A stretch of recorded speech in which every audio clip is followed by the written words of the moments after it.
Although we are inclined to think that prayer is so common a usage in our modern world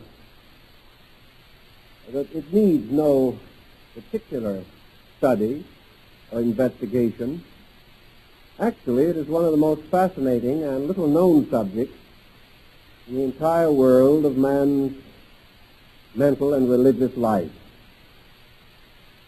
The word prayer, coming of course from the Latin precari, means to entreat, to implore, or to beseech.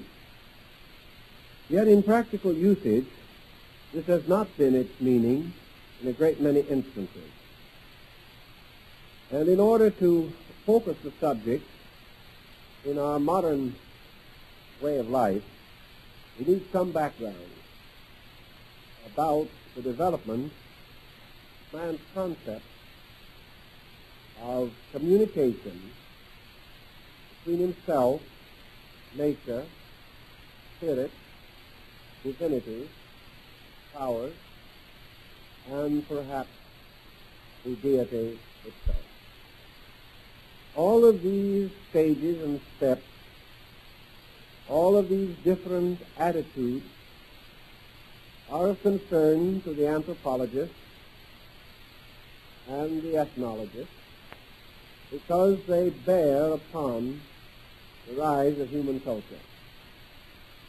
It is now generally acknowledged that we cannot be sure how and where and when religion as we know it first appeared in this world. We are not able to assume that it was merely a revelation at some time indicated by the dating of ancient scriptures. We realize that it began as a psychological relationship between man and his world. A man's attitude toward the world around him has changed greatly in the course of ages. Yet in this world today, many of the older attitudes still survive, mingling in varying degrees with more recent interpretations. Nor do the old attitudes survive mostly among primitive people. They may appear in various colorings in all parts of our society, so that we are forced to consider them as factors here and now in the interpretation of our spiritual existence. At a very ancient time, man came into conflict with nature. The conflict arose partly from the individuation that was arising in man, a process whereby he became the immediate manager of his own affairs, and the regularities, rhythms, and periodicities of natural order. Man wanted what he wanted when he wanted it. Nature did not exactly agree with this policy. Nature provided according to seasons and times, and natural processes were subject to certain irregularities, certain inevitable interruptions or inconsistencies, which might be measured in terms of unseasonal weather, or the failure of water supply, or earthquakes, plagues, and pestilences. Man, confronted not only with the rhythms of nature, but with these exceptional breaks in natural rhythm, became to a degree exasperated. He was unhappy about the whole thing, and he began to conceive of ways and means by means of which he could force his own will upon nature, molding it not by his works, but by his words or his thoughts, and by magical formulas.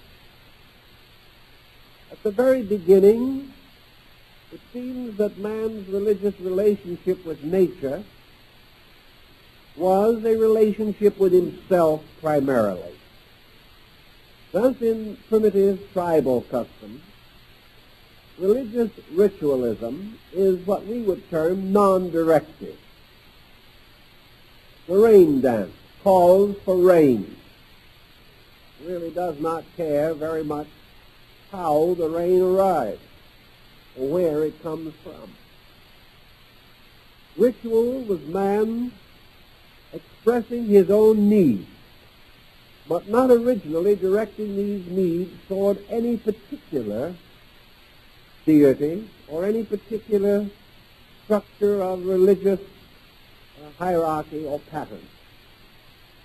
The individual seemingly expressed himself, relieved his own nature of certain anxiety, and he was addressing rain, as though the water could hear him, as though the skies would listen. There was also, in many instances, not even a very reverent attitude in this primitive ritual. Some very simple statements can be found in the old rites in which those wanting rain simply stood up and said, "Rain, come," and waited, as though they had issued an order. On other occasions, they would say, "Plague, go away." Now, apparently, Plague was better mannered than they were and did not listen to this type of conversation. It apparently wanted a more polite form. So as time went on, people didn't say any longer, "Plague, go away." They might say, "Father Plague, please leave us."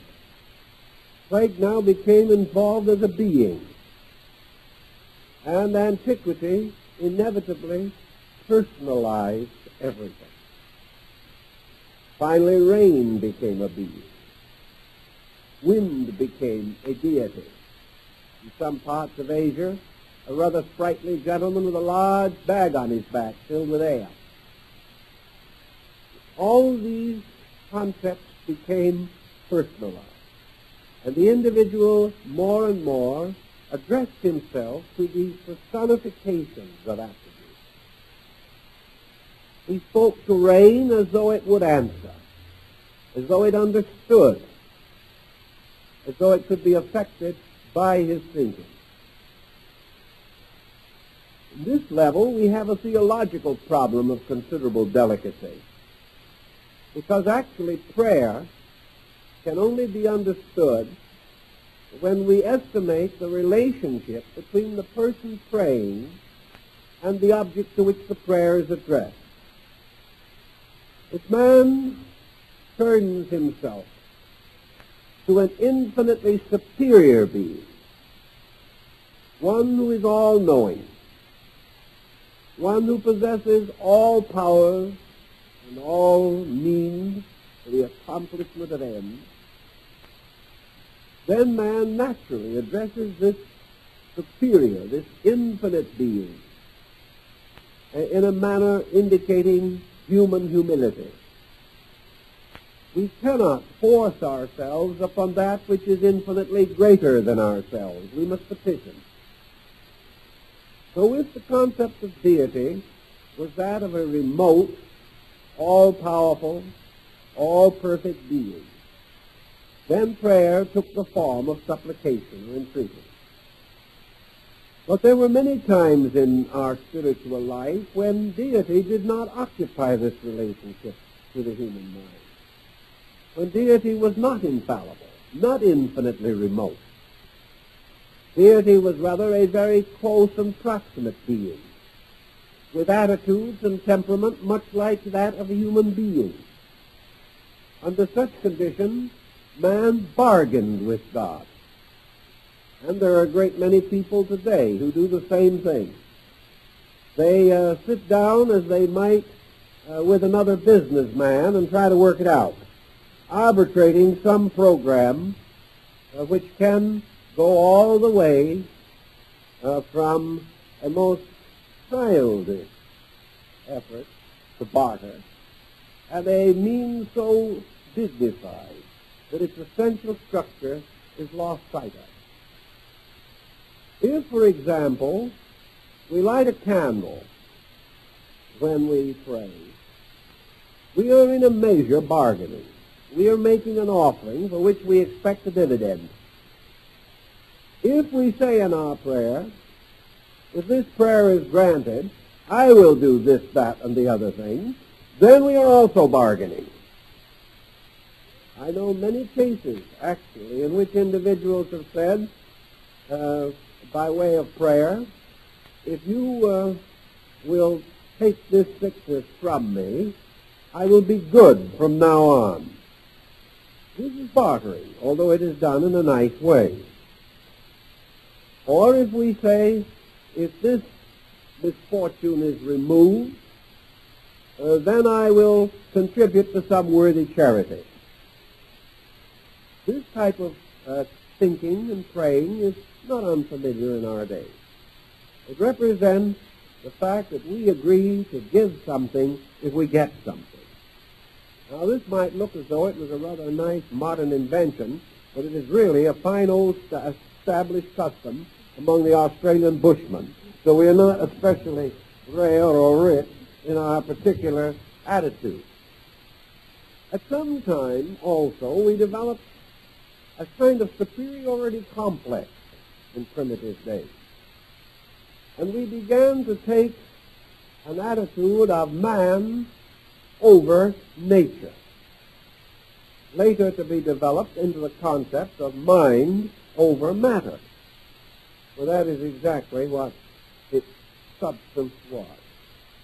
The belief that by demand, by one of 100 different magical means, we could force our own will upon circumstances.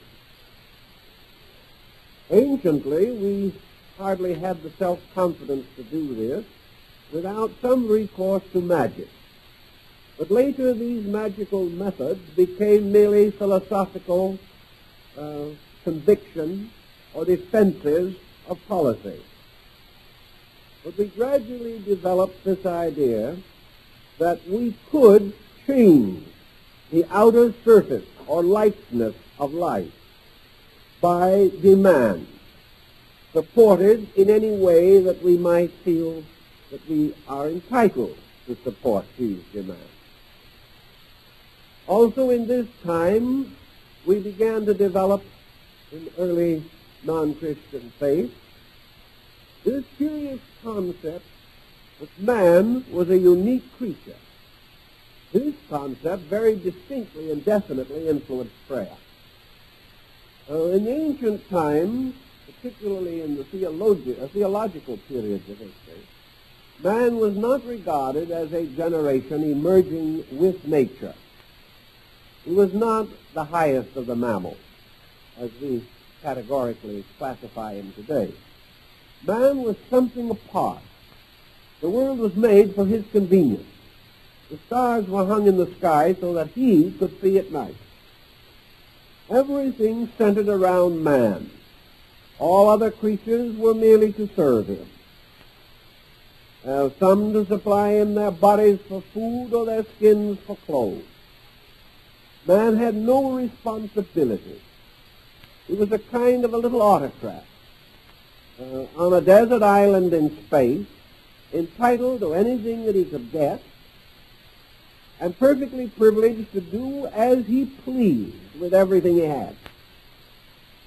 Now, it would be natural, with this point of view, that our attitude toward our needs would not be exactly reverent. More to the point was our general attitude that whenever we did not get what we wanted, some universal force was trying to cheat us out of our birthright. We were not supposed necessarily to deserve anything.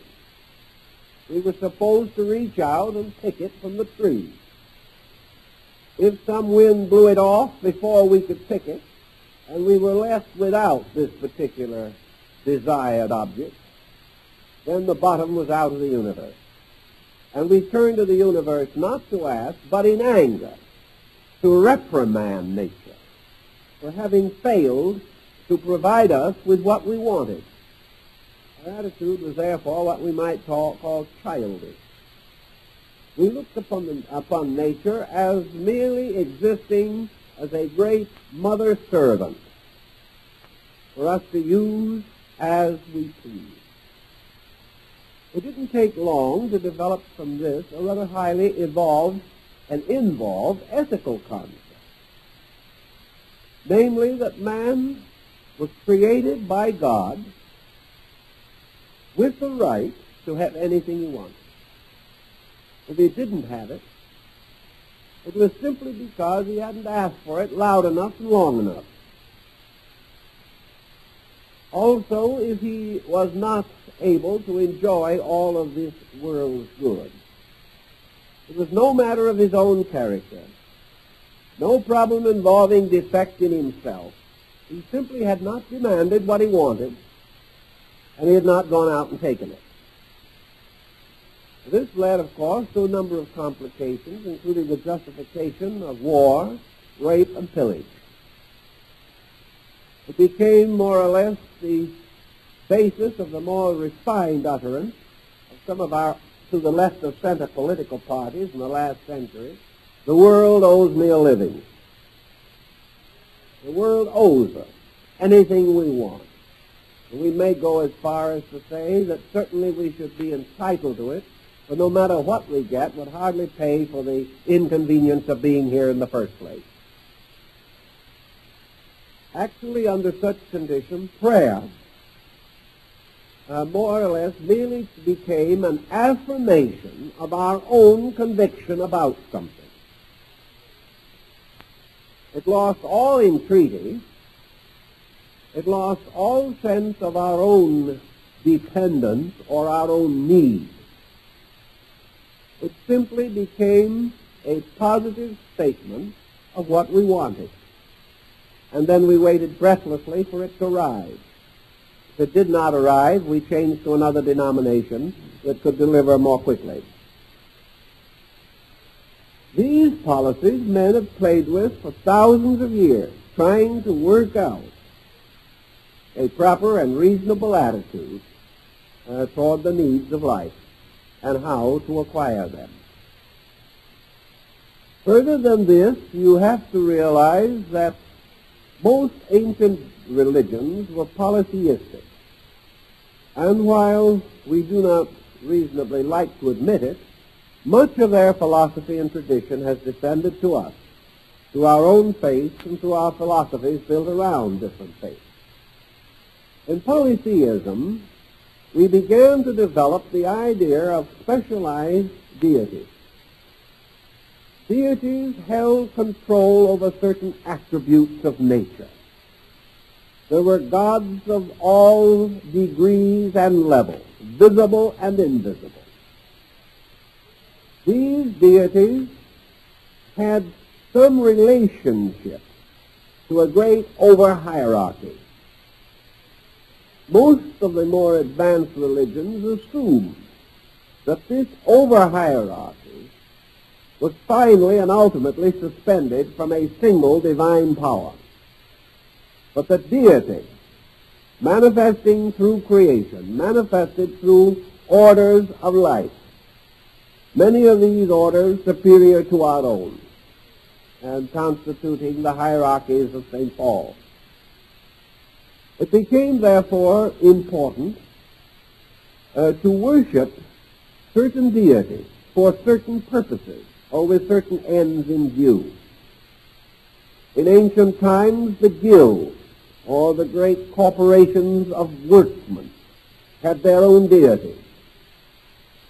The god of medicine was peculiarly worshipped by the physician or by the sick seeking recovery. The god of harvest was also given his sacred days and his rites and rituals. Various deities ruled storms and rivers. There were gods of cities. And in the siege of Troy, we remember how the deities fought in heaven while the heroes combated on the earth below. Trades and professions, arts and crafts, all had their deities. And the primary responsibility of the member of each of these groups was to worship the deity of his group. He assumed that this deity would protect him against inroads from other deities, or would see that his particular estate was protected for him. Out of this came gradually a sort of hierarchy of demigods, beings between men and the divine power above. These demigods and heroes could be prayed to, much as ancestors were. And of course in Greece and later in Rome, the rulers took on the divine prerogative, so that the emperor of Rome was not only the head of the state, but a deity, under the concept of emperor worship. The emperor, of course, was not the primary deity, not the great deity overall, but a deified mortal, like the emperor of China in the old days, or the Dalai Lama of Tibet. A being sacrosanct, set apart from other mortals, to whom prayers could be addressed, and who was believed to be able to actually produce or bestow spiritual benefit. Even in Europe, this habit continued throughout the period of absolute monarchy. And there are records of the divine right of kings as late as the 17th and 18th century. And the king as the god physician was an interesting phenomenon. We know that this continued in England and Scotland down past the reign of Queen Elizabeth I. So that each year the king set aside a day in which the sick could come. And as he could not touch them all with the royal touch, which was not in that day a tax lien but a benefit, the king prepared what were called touch coins, resembling money but created for a purpose. These were distributed to the sick after the king had blessed them or touched them himself. And these coins carried the benefit of the royal prerogative. And in Scotland and Ireland today, these coins are cherished from one generation to another and have been used for sickness as late as the last 2 or 3 years. The belief that they had certain divine power descending from the divine right of kings, a right which was supposed to have been established in heaven. Naturally, the end of what you might term absolute monarchical autocracy ended this concept very largely, although there are still vestiges of it in Japan and in some other countries, Siam. These demigods began to disappear in the more enlightened concepts of religion, and to them were substituted, or for them was substituted, the Arhats in Buddhism, or the Lohans, the sanctified apostles, and in Christendom, the apostles, the apostolic succession, and the canonization of saints. The saint being in most instances associated with some peculiar virtue which could be attained through supplicating that saint. Therefore, prayers to saints were for particular purposes or to attain some special end associated with the life or martyrdom of that saint. But it has been universally held in the older forms of Christianity that these sanctified persons could and did intercede for the true believer, and that prayers addressed to them might be answered. Thus we have so many different variations of the prayer theme that we have to recognize that each of these differences affects to some degree the attitude of the person praying, involving a different kind of concept as to the right to pray, the correct manner to pray, and the attitude that we should take if the prayer is not answered. In the penitentiary villages of New Mexico, the little saints, the little wooden figures of the saints that are called the bultos, or wooden figure, are prayed to. One of the most familiar of these little saints in the homes of these primitive worshippers is San Jose, or St. Joseph. And it is not uncommon to find that if this saint does not answer the prayer that is asked of him, he is punished by having his face turned to the wall for several weeks until he repents of his thoughtlessness and indifference. It is necessary to punish the saint because he did not do what we wanted him to. This tendency to punish the saint survives more subtly in a great many of our attitudes today. Prayer also involves a very profound psychological question, began at the very beginning. And that is, how does it happen that all prayers are not answered? We can abstractly theologize on this subject and try to explain why 10 persons whose prayers are answered will be followed by 10 more whose prayers are not answered. A very serious situation of this nature can surround some famous healing shrines like that at Lourdes in France. If the sick person goes to Lourdes and is healed, it is a wonderful evidence of divine blessing.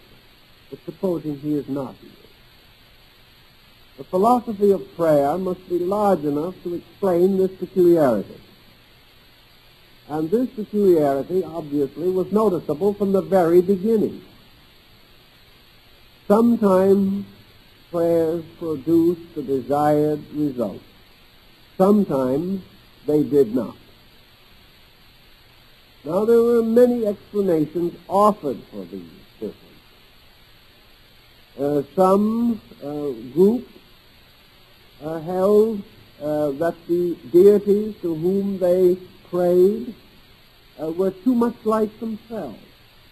Therefore, that these deities did not answer prayer because they didn't like the person who prayed, or because the person did not put out the right offering on the little table before the spirit of the deity. That there was some mistake in the rite or the ritual, some error in formula, some important detail had been overlooked, some ancient and mysterious formula had been misinterpreted, and for such causes the prayer was not answered. But out of it all came the final development of man's guilt mechanism. It ultimately came to be rather obvious to him that his own prayers were not always honest. And he began to suspect that his own integrity had something to do with whether or not the prayer was answered. And in the rise of Christianity and in more recent centuries, the emphasis has been upon the element of faith. The individual whose faith is not strong will not receive benefit. The individual whose faith is great will receive benefit. And on this, the faith also rests upon the testimony of Jesus in the gospel. So that the answering of prayer depends upon the attitude of the person praying. Whether this attitude is sincere, whether it is morally right, whether the prayer is morally and spiritually good, whether the person is asking for something that is contrary to his real spiritual need. If his prayer is selfish, if it is ulterior in its motive, if his own attitude is not sincere, then perhaps this will explain why the prayer is not answered. But there became further evidence that apparently the most sincere persons were not successful. And we come into the same problem that has beset us ethically for a long time. Why is it that the sincere seem to suffer, whereas the insincere flourish like the green bay trees? This apparently led to the conclusion that there had to be elements present in the entire formula of man's existence that were beyond his understanding. Therefore, in the presence of mysteries which appeared to be unjust or unreasonable, man could only take the attitude that his own ignorance prevented him from understanding, and that actually only deity itself who knew what was truly good. And these things rested with the arbitrary power of God to grant or deny, first according to his pleasure and later according to the laws and principles which he represented. This brings again another situation to common thought, and that is the structure of the prayer form as we know it now and as it anciently developed. Prayer was, as we have said, originally non-directive. It was the dance, the ritual, the chant, and the song. It was the individual fulfilling certain ancient rituals associated with magic and calculated to bring the results that were required. Later, this ritualism, which was really only possible when man had a certain ethical concept toward nature, this ritualism took on greater ceremonial proportions and became directed as man began to sense the rising of a great spiritual power at the root of existence.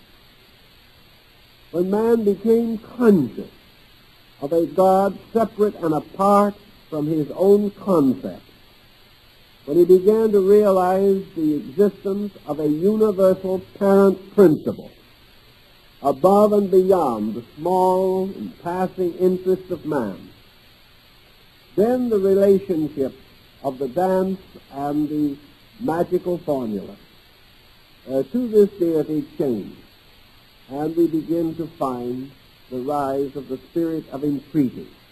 We find man trying to bridge the interval between his own existence and this measureless and immense life in space.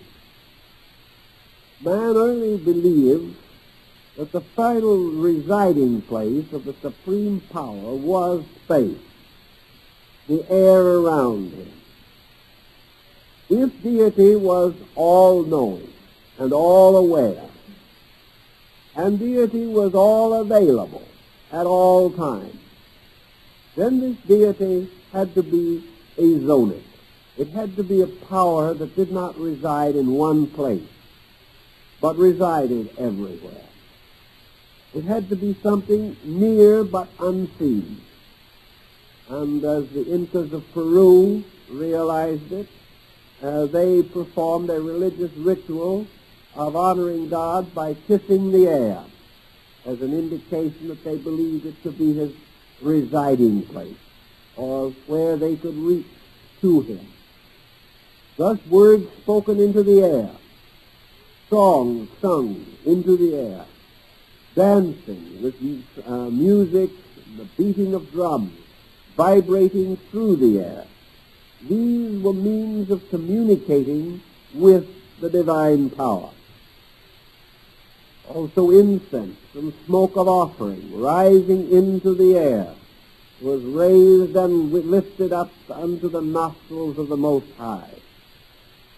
So deity dwelt in the air dimension. in a dimension beyond our sight, but always near to us. In this same concern, man gradually polarized his concept of the world in which he lives. In the Chaldean time, Babylonian, early Egyptian, Phoenician, ancient Chinese, in all these old times, man began to divide the world between an upper and lower region of air or place. Nature, the earth, mortality, man, always implied the concept of down. Man looked down to the earth, and when his life was over, he went down to sleep in the earth. Man looked up into space. Space was mystery. Space was filled with remote and wonderful things like stars. In the air above him, the sun marched its ancient course. In the air above him also the clouds came. The air was light, the earth was dark. Light came with day, darkness came with night. And by degrees, man instinctively developed this concept of the upness of superior things and the downness of inferior things.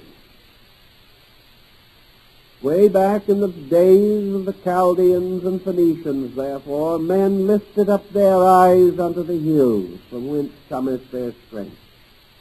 Many primitive people believed that their gods dwelt upon mountains or in the high places of the Lord, even as it was upon a mountain that God spake unto Moses. So mountains and mountain worship became very sacred.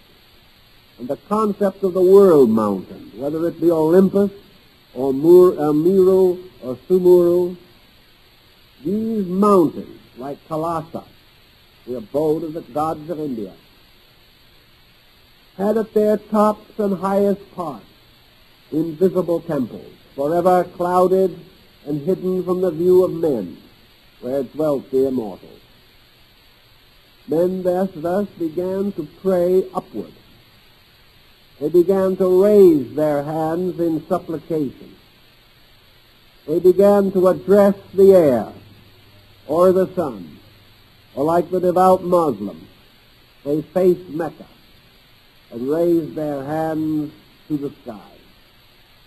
This raising of the hands was a salutation, a greeting, a calling upon the air to bear witness. And even today, in many religious groups, it is customary to raise the face in prayer, as though looking with the eyes closed into some place in space. On the other side of the story, humility, penance, of man's recognition of his own sinful and imperfect nature may cause him to hang his head in shame.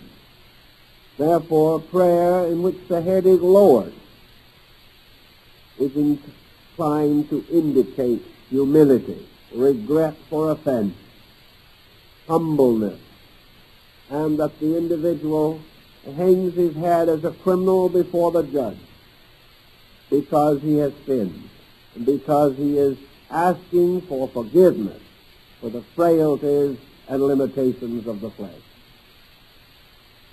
These moods became gradually psychological. No longer do we actually associate them with any conscious action.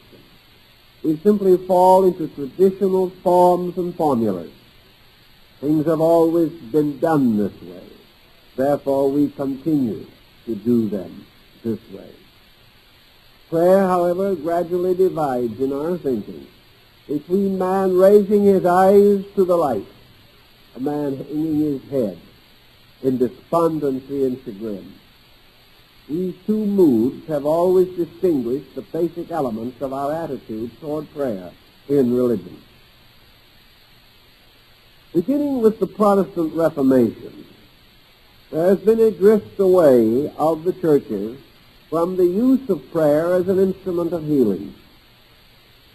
We know, for example, that the early church regarded among the explicit instructions of the Master to his disciples his words, heal the sick.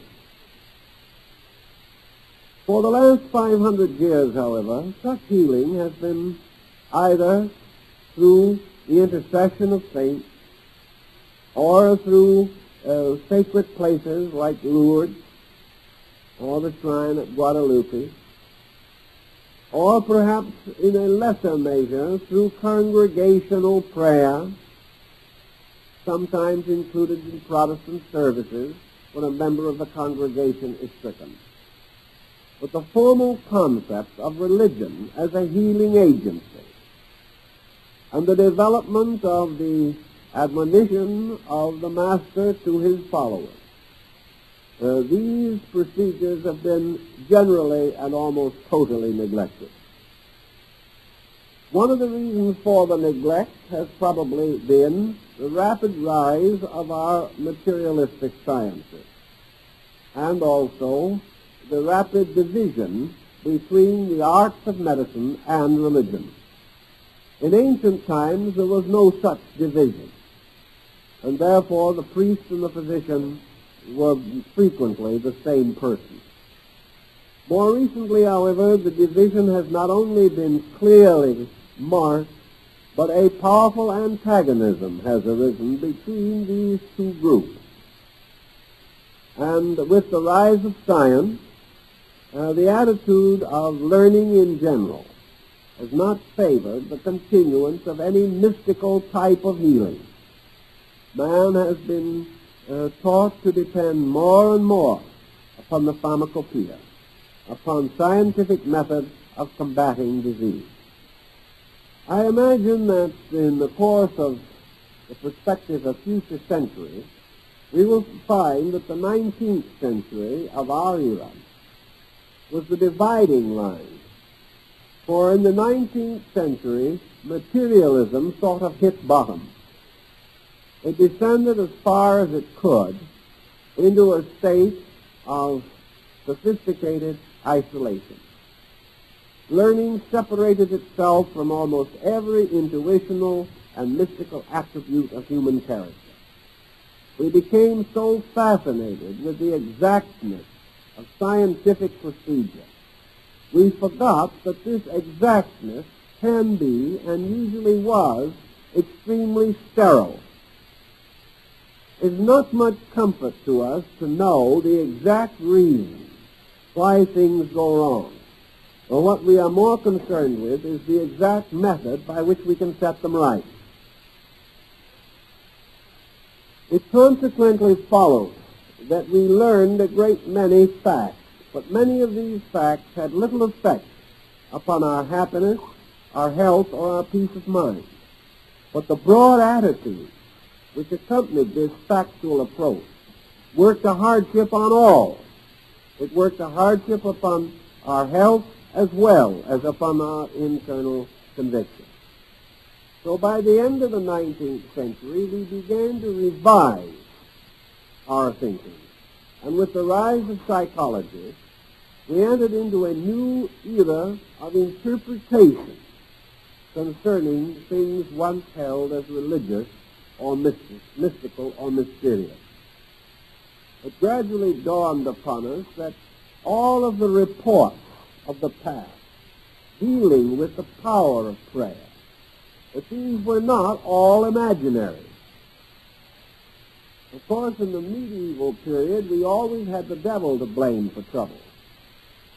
We have gradually disposed of him, but we are still in trouble, which indicates that probably he was not the cause in the first place. Actually, the mysteries that we could not understand were not infernal, demoniacal, or due to some extraordinary magical formula. These mysteries were simply the result of man being what he was. And among these mysteries, it became evident that there was a scientific means of explaining why prayer helped people to get well. Now this, however, was a sort of mixed blessing in itself, because psychology was, especially at that time, itself tightly held in the bonds of materialism. The psychologist simply elevated the mystery of prayer to the level of mental phenomena. But he did accomplish one very useful end. He proved conclusively that this mental phenomena was valid, that it accomplished its purposes, and that it was perfectly possible for an individual to enjoy almost miraculous changes in his condition and estate as a result of the positive statement of faith in his own consciousness. The psychologists at that time might question whether this faith itself was justified or not, but they could not doubt that the faith, when firmly held, produced positive results.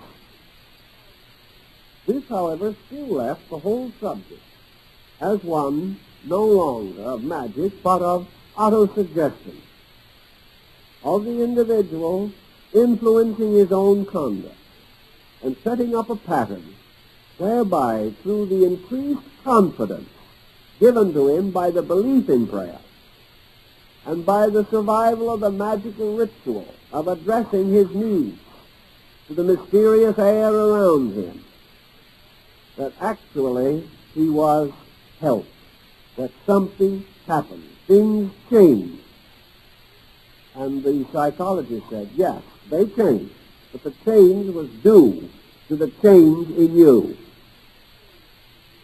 Now, this was not quite as materialistic as it first appeared, because if we will remember and go back to religious origins, particularly of our own faith and the more prominent religions of other people, all good things were reserved in religious doctrine for those who did change themselves. St. Paul refers to those who are the firstborn of them that sleep. He describes those that are born again in Christ. That the individual passes through certain internal experiences. And if he is sanctified by these experiences, if he is impelled to a new degree of inner integrity, he gains thereby a certain power over circumstances. Psychology toyed with this idea. It, however, held mostly and largely to the conclusion that it was the intensity of the attitude, rather than the validity of it, which produced the result desired. And as one defense for this position, the psychologist pointed out that while we regard our faith as so and true and proper, we also have very grave doubts about the accuracy of other people's believing. Yet other people, having other believing, also have their prayers answered. And just as many pagans have had their prayers answered as Christians, just as many Buddhists as Hindus, just as many Chinese as Jews. Therefore, prayer to be answered does not necessarily imply that we have to belong to one religion or one theological system, even though we sometimes wish to deny the validity of these other systems and insist theologically that the followers of them are deluded. Still, these deluded people have just as good luck with their prayers as we do. And it is also notable that the rain falls upon both the just and the unjust. Thus, we have a further situation to consider. And psychology left this side of it rather flat. They admit it, and we will all acknowledge with them that an individual moved by a conviction is changed, and is changed from within himself. And there is no conviction that can move him more than the conviction that God is on his side. There are not many of us who follow Abraham Lincoln's recommendation to find out whether or not we are on God's side. We assume that because we assume, as do children, that our parent wants us to be happy. Therefore, whatever makes us happy, God will bestow. It is adolescent, but we still cling to it. Realizing that strength of mind over matter, and the strength of mind over our own conduct, or over our own attitude, will produce marked changes in the chemistry of our relationships. The mentalists began to study prayer as mental phenomena, as suggestion, autosuggestion, and almost hypnosis. The element of prayer as magic was, of course, eliminated at this stage of the thinking. So the point was developed very strongly that the individual who was without center, who was in chaos or confused or disoriented, such an individual would, if through prayer he could regain a certain sense of centeredness, immediately begin to free himself from difficulties. He would find his association with other people more pleasant. And because he became a better organized and more direct and clear-thinking person, innumerable problems began to clear. And among other problems, naturally, his economic situation, which has been the subject of a great deal of prayer in the last 100 years, began to improve and clear up also. All he had to do was to convince himself of certain things.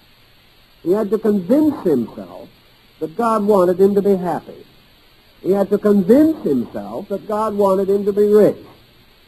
He also had to convince himself that God wanted him to be healthy.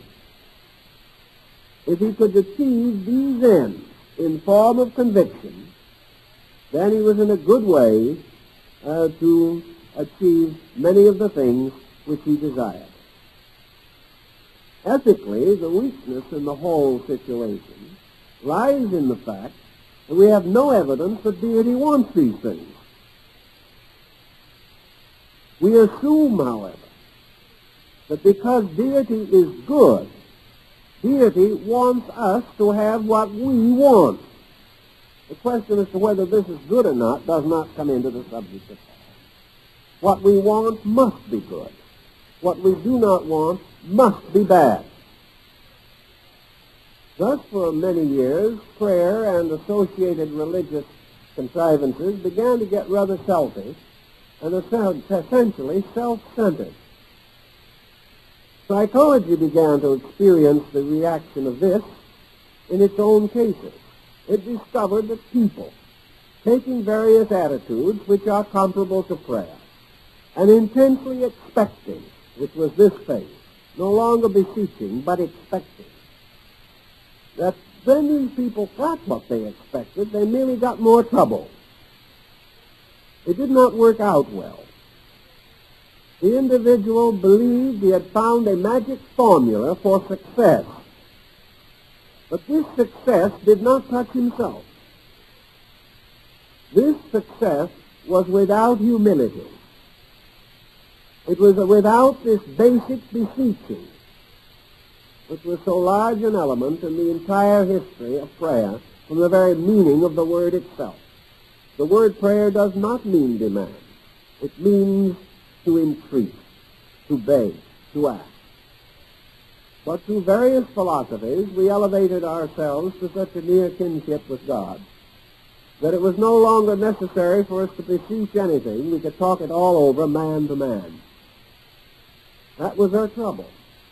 In trying to raise ourselves up, we pulled God down until we were finally confronted again with this arbitration problem, this problem of variously bargaining for the things which we wanted. And this bargaining went right on into the present century. Psychology, therefore, came to the realization gradually that prayer, as we had been popularly practicing it, was not essentially therapeutic. It did not result in healing. It did not change the person. It merely permitted him to use one group of faculties more intensely than he had previously used them, and from this greater intensity to achieve certain distinct and greater results. It being assumed, of course, that these results were right and proper, and that the development of these faculties was the reasonable and normal way by which man grew and unfolded. With the beginning of the 20th century, new dimensions again came in. Psychology began to drift away from its utter materialism. It began to break into smaller schools, and some of these schools are still segmenting. They are still breaking into still smaller groups and divisions. Others are clustering around new central concepts.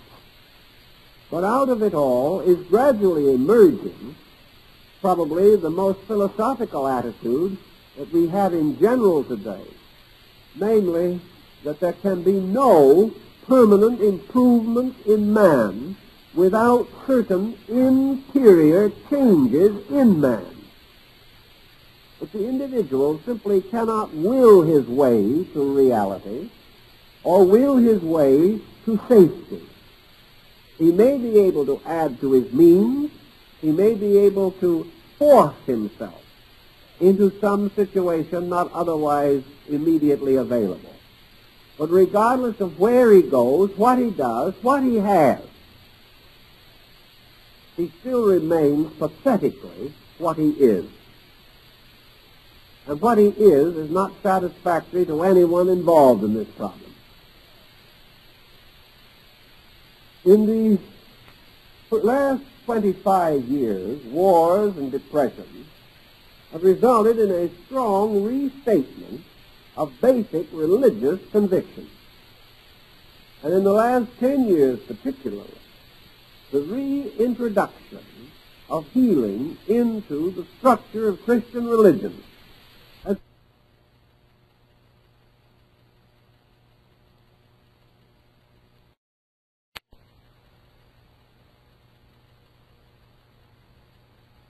upon the premise that it is possible for man to establish an intimate relationship with the presence of divinity in his own consciousness.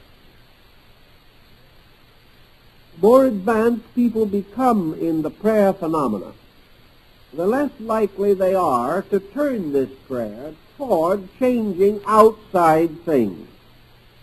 The more likely they are to cause this prayer to be a means of fortifying their spiritual resolution to become better people.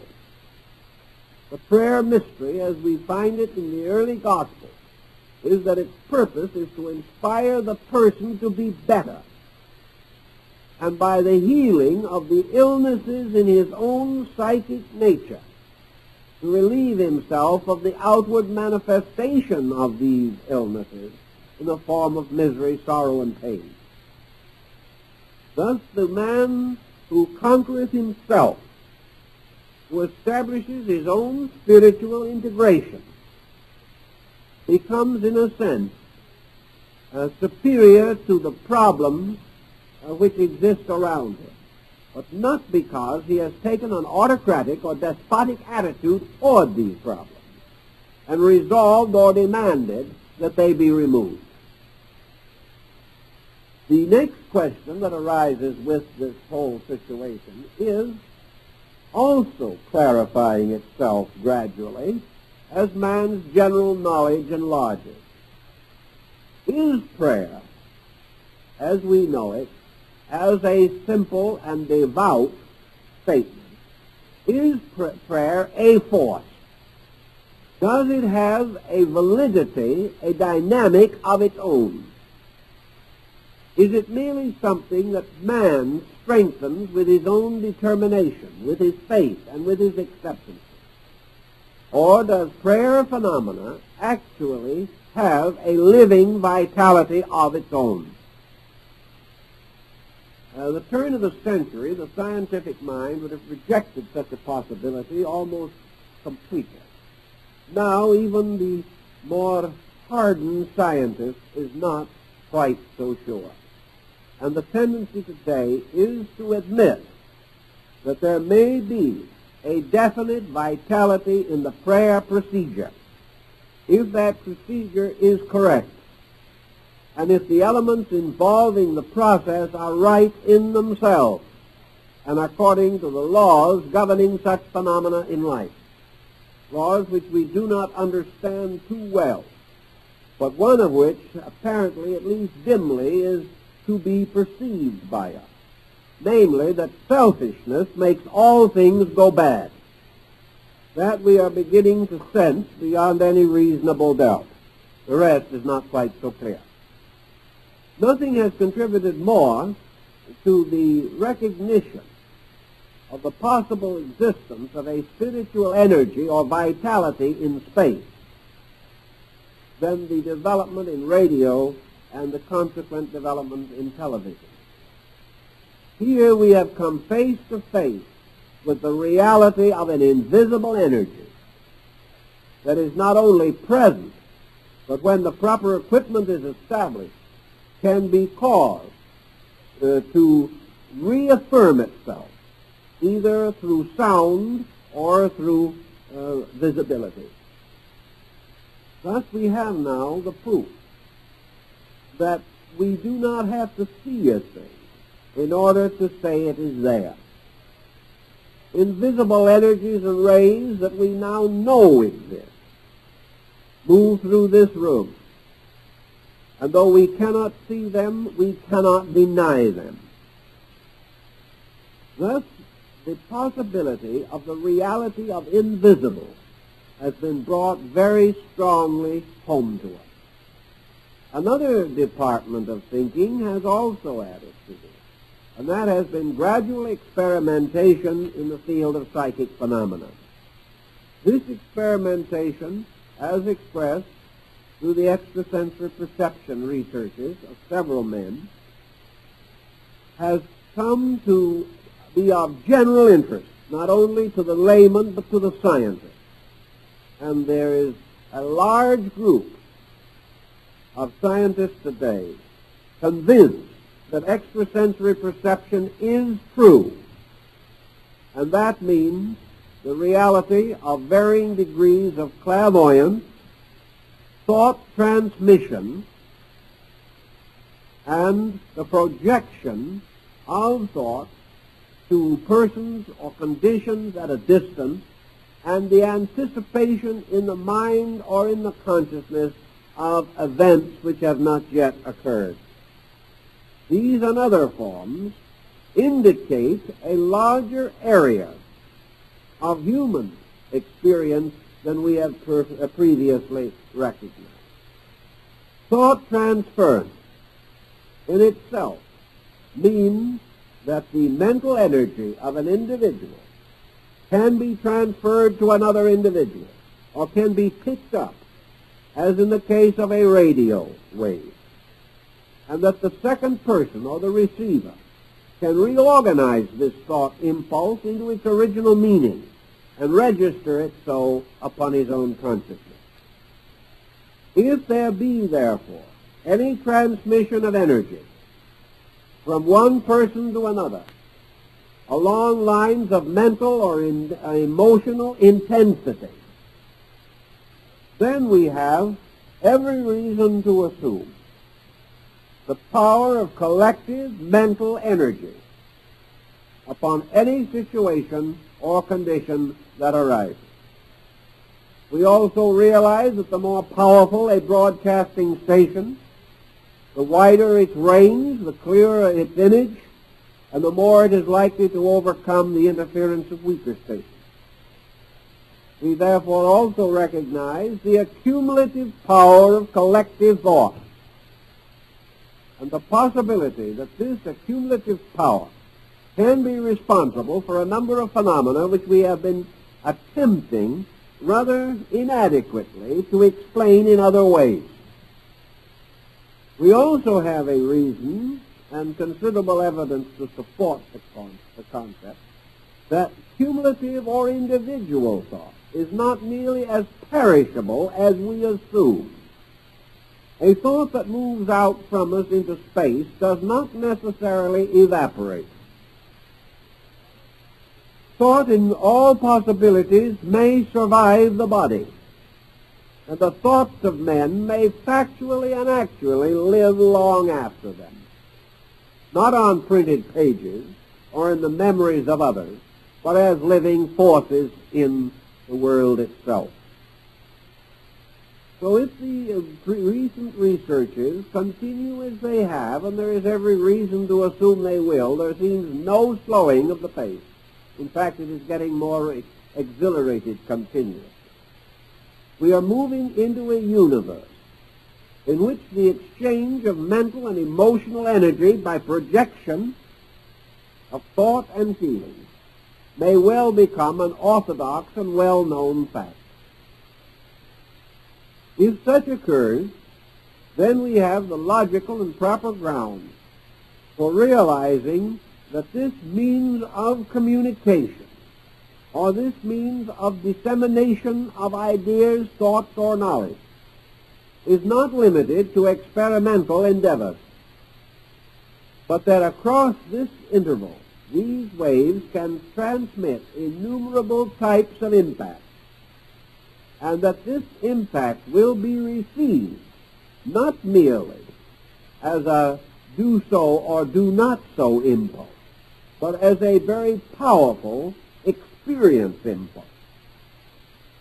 The extrasensory gamut form of communication may ultimately result in the possibility of the communication of experience, or the communication of the factual living of events.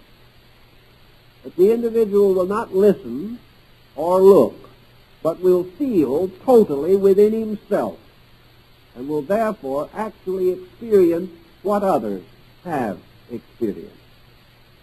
This actual communication of experience may well be the beginning of real understanding between human beings. Burbank once told me that he was quite certain that plants and flowers could be affected by human attitudes of varying degrees of intensity. Because of his natural instinct, and because, although a devout man, he was an untheological man, and was therefore regarded as an agnostic, Mr. Burbank held firmly the power of communion between man and nature. He insisted and told me very firmly that he completely believed that plants and probably animals, not able to understand or even hear the words that we spoke, or not having any knowledge of the type of vocabulary or the meaning of our word dimensions in life, we're able to receive telepathically a clear insight as to our meaning, that other kingdoms contacted us on the level of meaning, whereas we contact on the level of words. He insisted, therefore, that he could commune with plants and they would obey him. And he proved it. And he insisted that his entire research was based almost entirely upon a conscious cooperation between the plant and himself. That we, as he said, work together to achieve the ends which had been decided to be desirable. That with patience and coaxing and explanation, he made these plants understand what he wanted. And he found them amazingly willing to cooperate, perhaps even more so than average human beings. Recently, experiments have been made of the effect of prayer upon the growth of vegetation. And the results up to this time, though not conclusive and not completely organized as far as the adequate data is concerned, would seem to be positive, namely that prayer will hasten the growth of plants.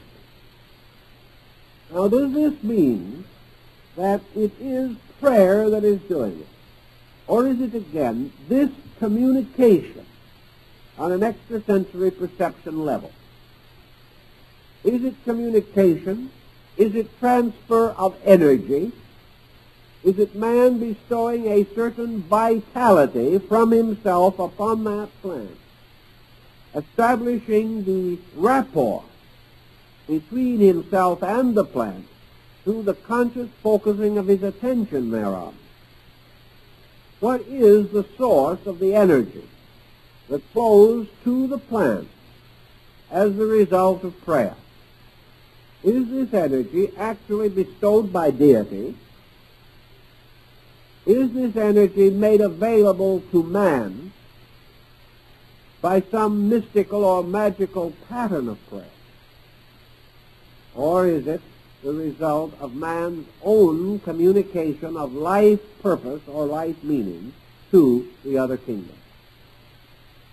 The talking dogs of Weimar a number of years ago seemed to prove beyond doubt that animals could maintain a fair level of logic, that animals were concerned interiorly with the same problems that we are concerned with, but do not have any means of expressing this to us, unless through some unusual training with an exceptional animal we are able to establish some symbolic means of exact communication. This was accomplished with these dogs. And these dogs, when asked reasonable questions, answered them reasonably, even though they had had no previous instruction on the subject. Some might hold that the dogs were reading the mind of the person, that they merely picked up our own thinking. This, again, has not been clearly proven one way or another. But if they could pick up this thing, there is no reason to assume that other animals cannot pick it up, or that other kingdoms cannot pick it up. Thus we may find ourselves moving into a universe in which the transmission of pure thought, or the transmission of psychic energy, and the transmission therewith of certain purposes, certain degrees or levels of understanding, that such transmission is within perhaps a comparatively short period of years of being achieved and fulfilled by man.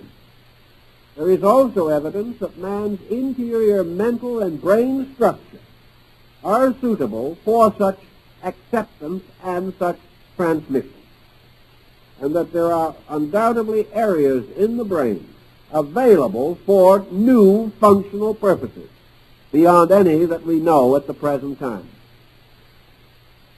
Let us then assume for a moment what is now not a rash assumption anymore, that the more intense an attitude is held emotionally or mentally, the more likely that attitude is to have an effect outside of the limited area of the person holding the attitude. That the person holding the attitude may be also internally strengthened, or may come to a new orientation in his own nature. But the energy of his will, whether this energy be transmuted or still upon a comparatively base level of ethics, can be communicated. Therefore, selfishness can be communicated, greed can be communicated, hate can be communicated. The development of a means of more intimate and conscious acceptance of this psychic energy also implies the great need for the refinement of this energy itself, with the hope that it will not result in the communication of attitudes which are destructive to the common good. That such negative communication has been achieved also seems rather evident from the long course of history. And we observe that certain attitudes have been tremendously communicated and have resulted in the most tragic consequences to all concerned. In modern religion, therefore, and in metaphysical and mystical groups, circles or groups gathering for prayer or for meditation or for some internal resource development are becoming more commonly discussed and known. Groups of persons in all parts of the world, for example, are uniting as never before in prayer for peace, in the supplication of the divine power to bring security and the end of war and evil. All over the world also, groups are praying for help and maintaining prayer circles to assist those distressed in many ways through the problems of the day. Testimonials flow into these groups continuously. A few years ago, we would have regarded these testimonials with considerable reservation. We would have said that too many of them are probably merely self-hypnosis. And still, a great many of them probably are. But there is still a group to be explained. And this explanation problem cannot be evaded. There is reason to believe that a right attitude held by a group of persons can be felt and experienced. The great problem is to make sure that the attitude is right. The rightness of this attitude must be measured by the basic integrity of its educational communication. And we do not mean by education in this sense doctrine. We mean that the impact of this energy upon the life or lives of those who are receptive to it, that this impact must be essentially right. We do not want to find ourselves in the same predicament we are in television. The average child today spends from 20 to 30 hours a week in front of television.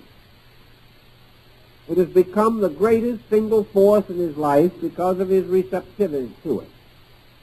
It is actually a larger moral force in his life than his parents or his school.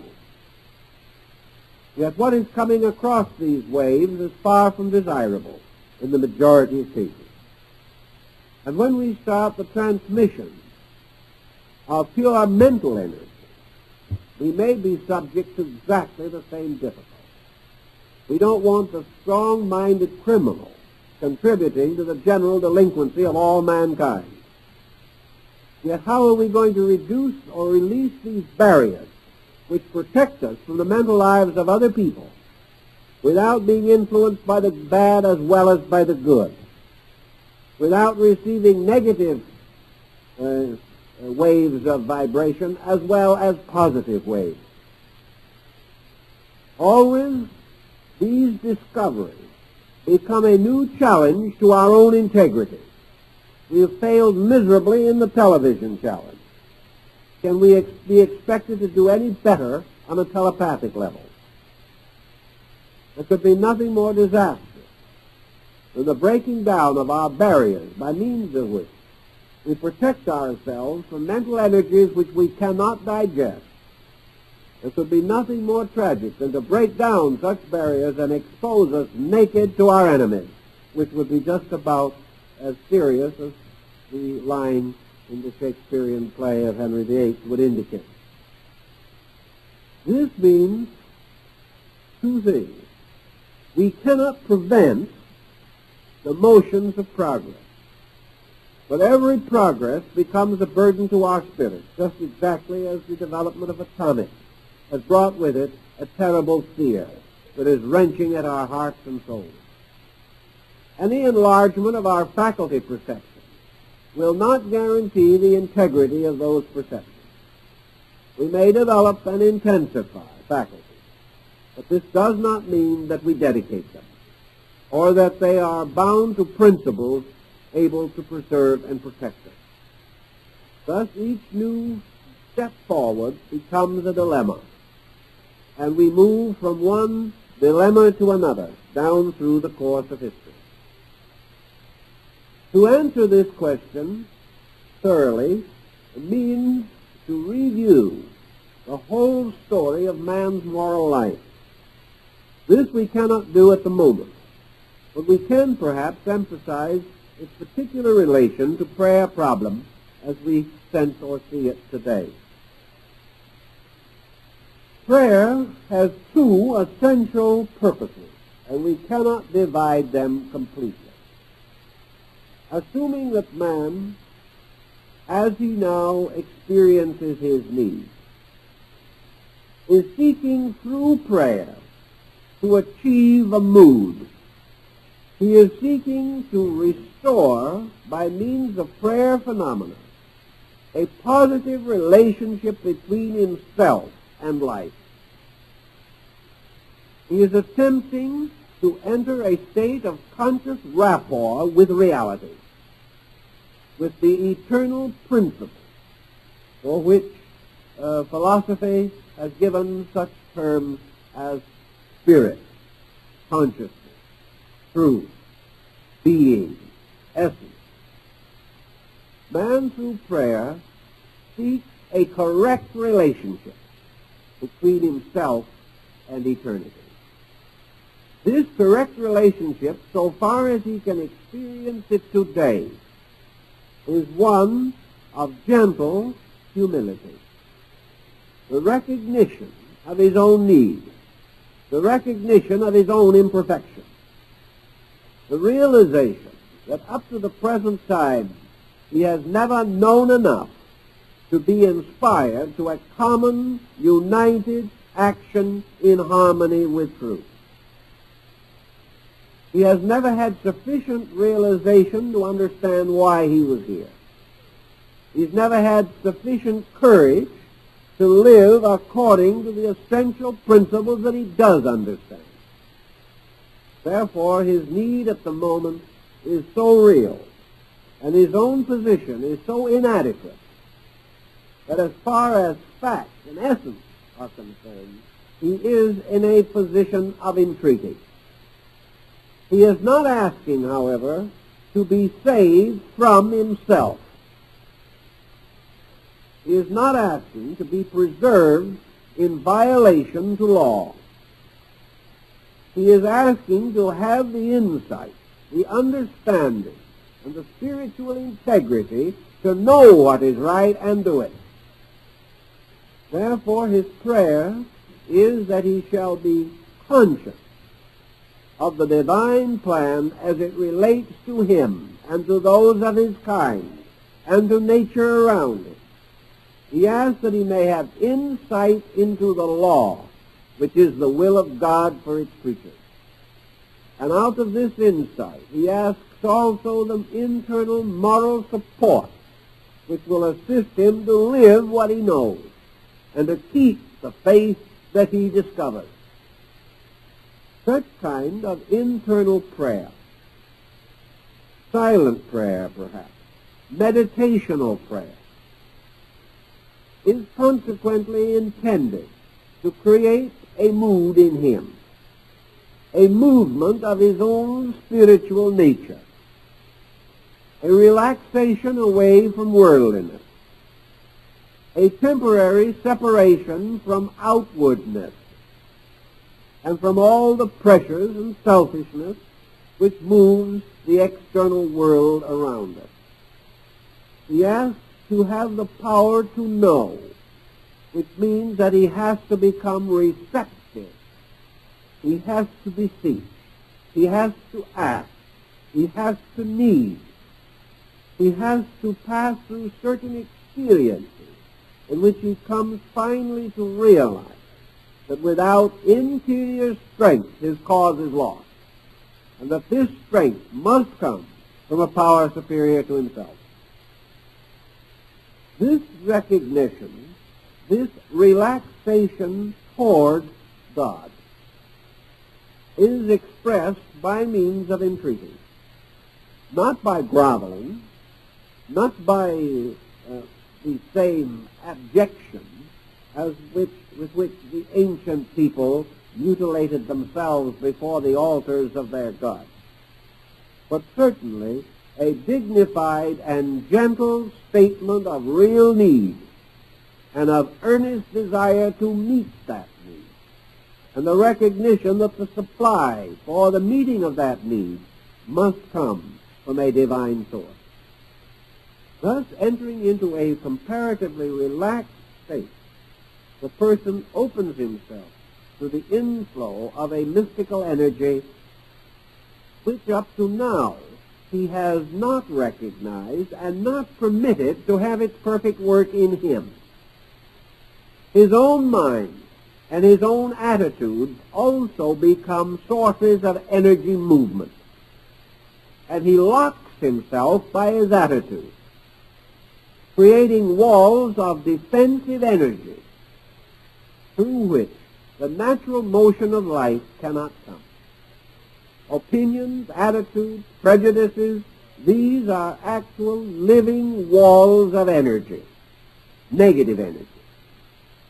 And these walls not only keep out the enemy, but also keep out the life which is the eternal friend. Thus we have to relax against this opinionation, this self-sufficiency, this belief that with our abilities, with our sciences, with our arts, with our crafts, with our policies, we can defeat the unknown. This end we cannot achieve. In our prayerfulness, we simply attempt to attune ourselves to an energy which is everywhere in space and is eternally available. If we can experience this peace, this calmness, this quietude, then it is possible through extrasensory transmission to project it or to create a condition by which another person can become aware on a level better than that of exterior communication alone. Here we fall directly into the Zen concept. For over 1,000 years, the masters of Zen have communicated the doctrine without speaking, nor have they made use of symbols, or have they had their disciples read the instructions. The communication is entirely psychic. It is the communication of the experience of one person, the master experience, transmitted inwardly to his disciples as a series of experiences. And these fragments of experiences are symbolically concealed behind the title of the koan, which is actually a fragment of impact, of energy between the master and the disciple. If it is possible, therefore, to communicate a doctrine by the ability of transmission by the mind alone, how is this done?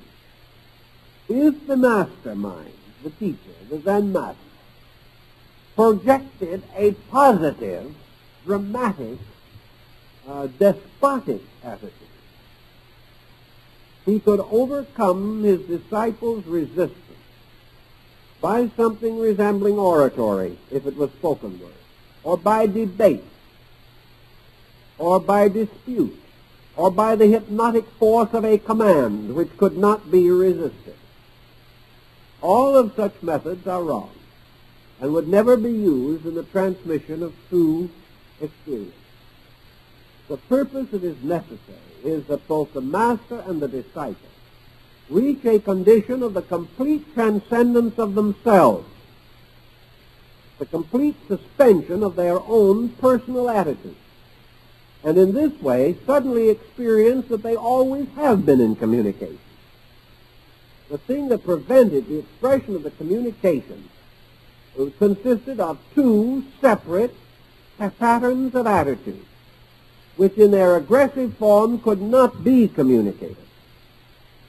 When both attitudes, that of the receiving person and of the sending person, when both attitudes are held in complete suspension, reality moves freely through these channels, and pure consciousness mingles with pure consciousness, resulting in a common experience. And it is this experience in common which is the real end toward which mystical meditation and prayer have always aimed. The purpose of prayer being this mingling of personal consciousness with a universal source of true strength and integrity, and mingling for no ulterior motive whatsoever. Not a mingling in order that we can get well from sickness, or that we can exchange poverty for wealth, or that we can dispose of unnecessary and unwelcome relations. These are not the ends of prayer. The purpose is to establish a mood of complete correctness, of such utter and inevitable rightness in ourselves, that all of the attitudes which we hold wrongly no longer continue to operate. With this condition, we remove the cause of misery. For the cause of misery is the interval between man and God. And as man, through mystical experiences, attains the consciousness of deity, that consciousness has in it nothing of selfishness and nothing of self-purpose.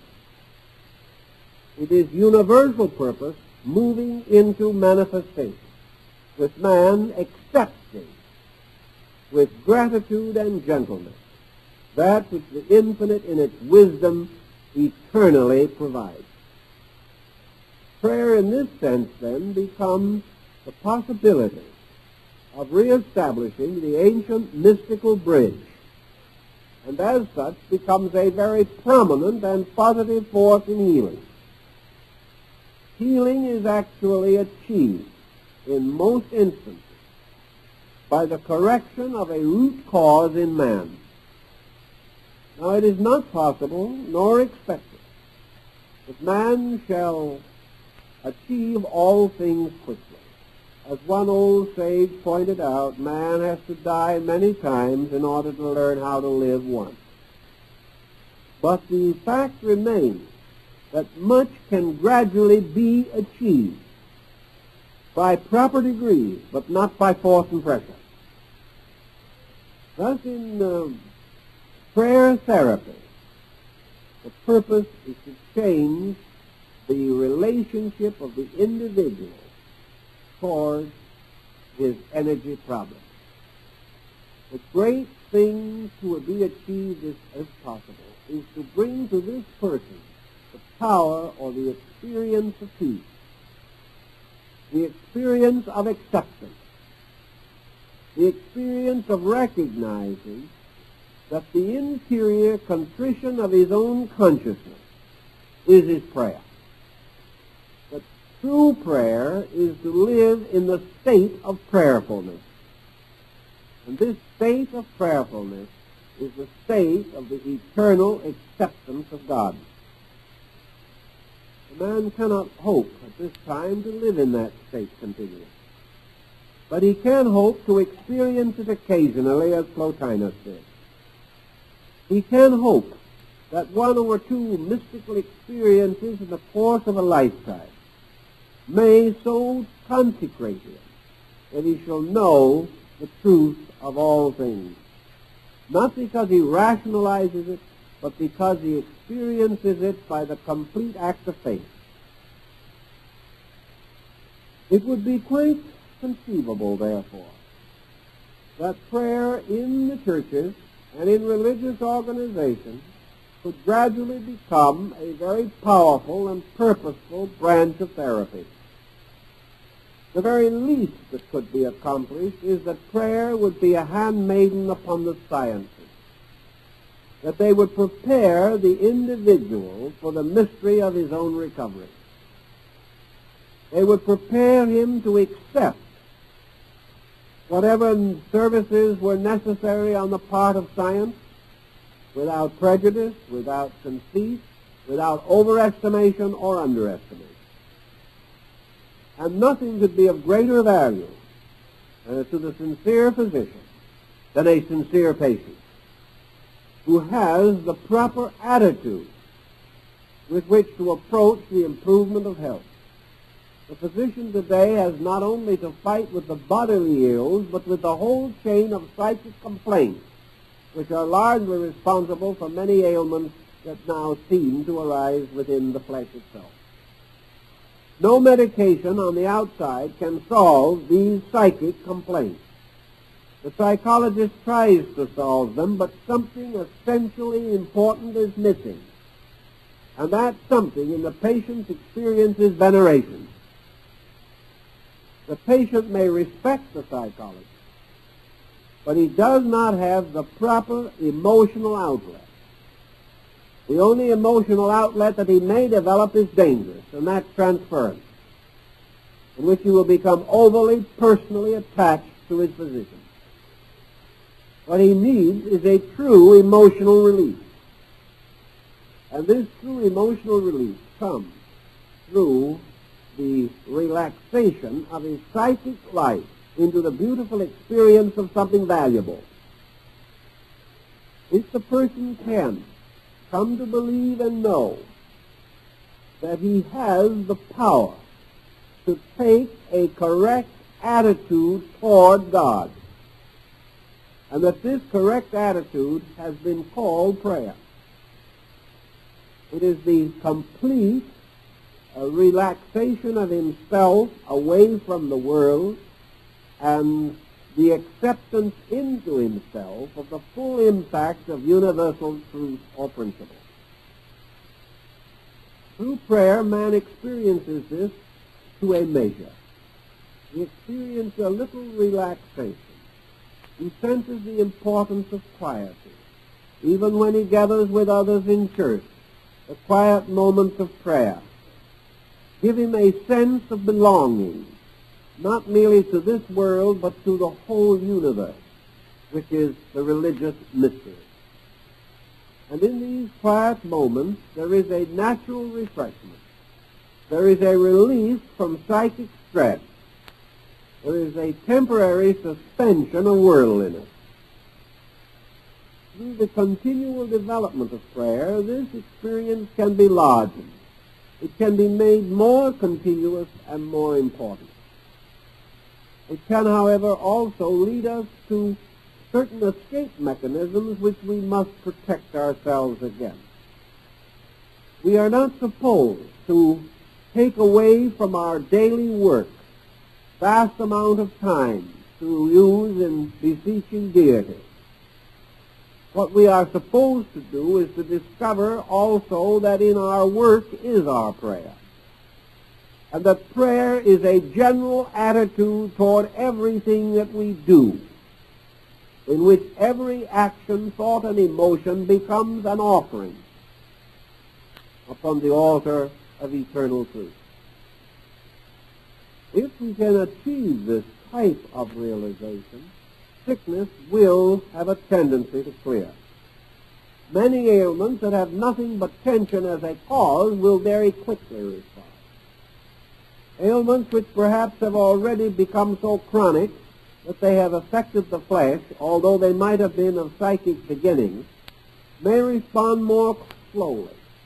But that which cannot be cured can then be carried with dignity, with understanding and with patience, and with a full realization that we live in a just universe, and that the things that are happening to us are the natural results of our own conduct. If we then take this more relaxed, honorable position, we can do a great deal.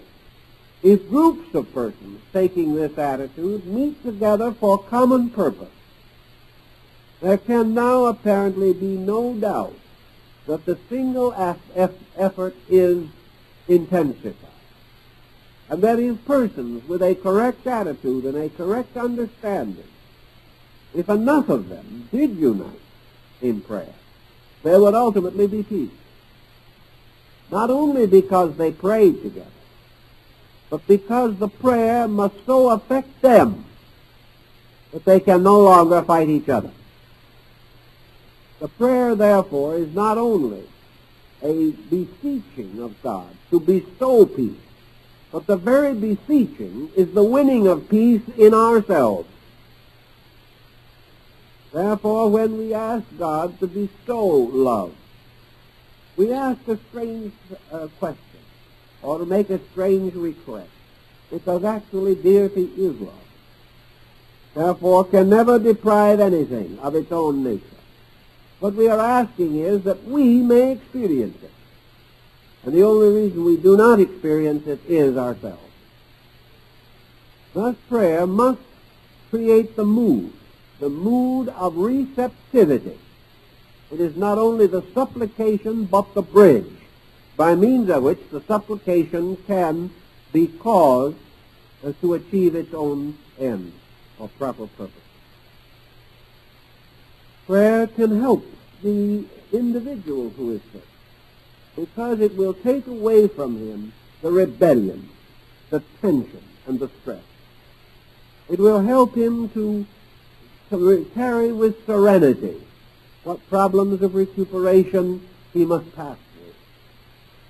Prayer will help the person who is alone to escape the neurosis of loneliness, because prayer gives us the experience that we cannot be alone, that loneliness is isolation due to our own false thinking. Little by little, the receptivity to prayer, the acceptance of it into our own consciousness becomes therapy. We gradually achieve a state of vibration in which we relax the false tensions of our own energy. And into this quietude can flow the experience which we have previously locked out by our own aggressive and non-effective feelings. Most of us, to a measure, are rebels. Rebellion is our common experience. We fight against that which hurts us. We arm ourselves against the unknown. We struggle desperately by all kinds of aggressive means to achieve purposes which we desire. We live and die of our own aggressiveness. And today we suffer greatly because of it. This aggressiveness locks us away from the quiet world of all things that are soul. It makes us fight for something that is already so close to us that we cannot see it. It makes us strive desperately for distant benefits, when the greatest benefit is at our very door. It makes us strive to find happiness in all the things around us, uncertain though they be, and denies us of the experience of knowing true happiness by communion with the thing within us. So prayer can set many of these problems right for us. And the development of it as a means of therapy is legitimate. It is another level. Psychology works with the problems of the mind. Prayer is a therapy for the heart. And as the heart must ever rule the mind, by the very nature of man, that which goes into the deeper part of him has the greatest benefit. So there will sometime be a complete religious mysticism of transmutation, or the transforming of man's inner life through these mystical sacraments, of which prayer is probably one of the most common and familiar. So we do feel that prayer today is a vital force, and the more completely it is disseminated, the more it may achieve its end, and the more it will accomplish the reformation of the one who prays. For out of the true and earnest experience of prayer, man comes to a better life than he may previously have known. And once having enjoyed it, he will sustain it to the best of his ability. Thank you very much.